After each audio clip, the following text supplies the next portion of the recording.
Good evening, everyone. The revelation we explore today distills the entire moral code of the universe into three inseparable cardinal virtues: justice, love, and charity.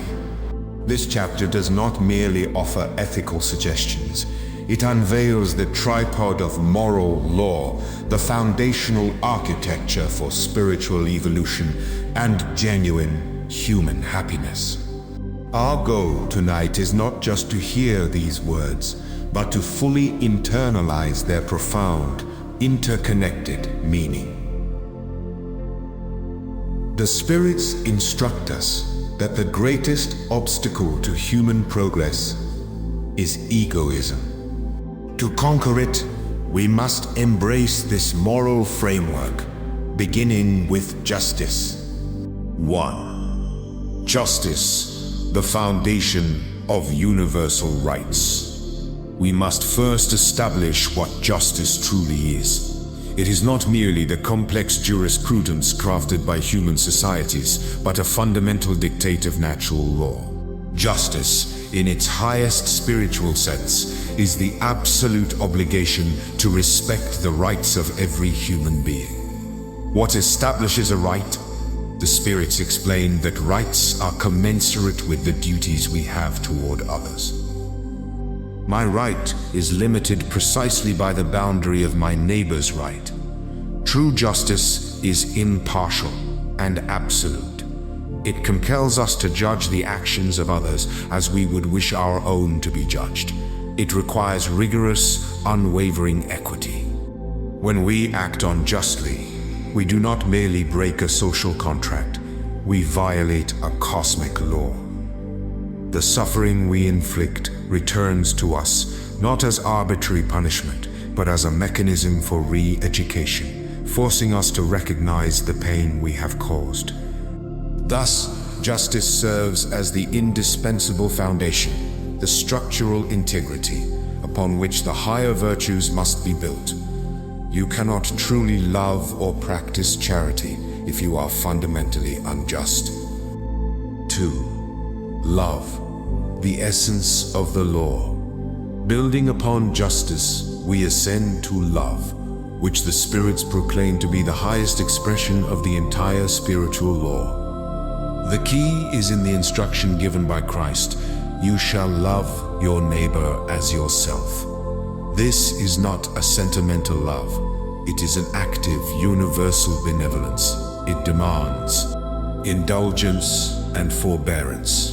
We must view the failings of others with compassion, understanding that they are struggling, imperfect spirits, just as we are. Universal fraternity. Love must extend to all humankind, without distinction of race, belief, or social standing. It obliterates egoism by dissolving the boundaries of self.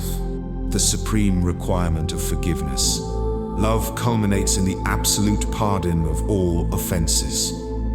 The spirits are unequivocal.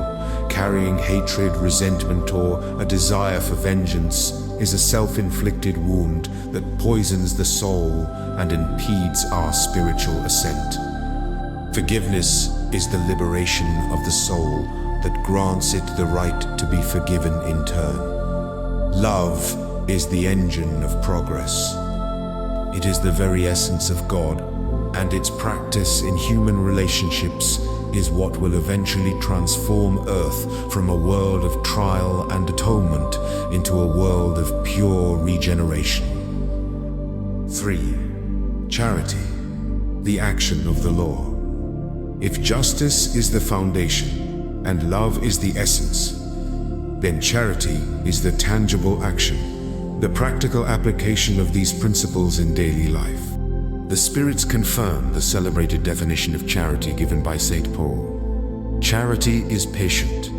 It is kind. Charity does not envy. It is not arrogant. It does not seek its own interest. It is not easily provoked. It thinks no evil. It endures all things. But crucially, the spirits elevates charity beyond mere almsgiving. While material charity is necessary to aid the physically poor, moral charity is even more vital. Moral charity is diligence for the faults of others. It means covering the perceived imperfections and errors of our neighbors with a cloak of silence and kindness, instead of exposing them. Pardoning offenses. It is the active will to forgive from the heart, which is the very condition of our own salvation. Seeing the good.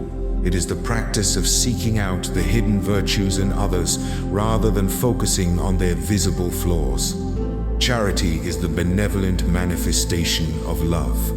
It transforms intention into action. When we practice charity, we are doing good for the sake of good, without seeking reward or recognition. It is the perfect antidote to selfishness, pride, and vanity. Conclusion. In closing, the law of justice, love, and charity is a unified, indivisible system. We cannot pick and choose. Justice sets the standard of respectful interaction. Love provides the selfless motivation. And charity offers the practical, daily means to execute it. When we fully embody this tripod of moral law, when we are just in our dealings, loving in our hearts, and charitable in our actions, we achieve genuine inner peace.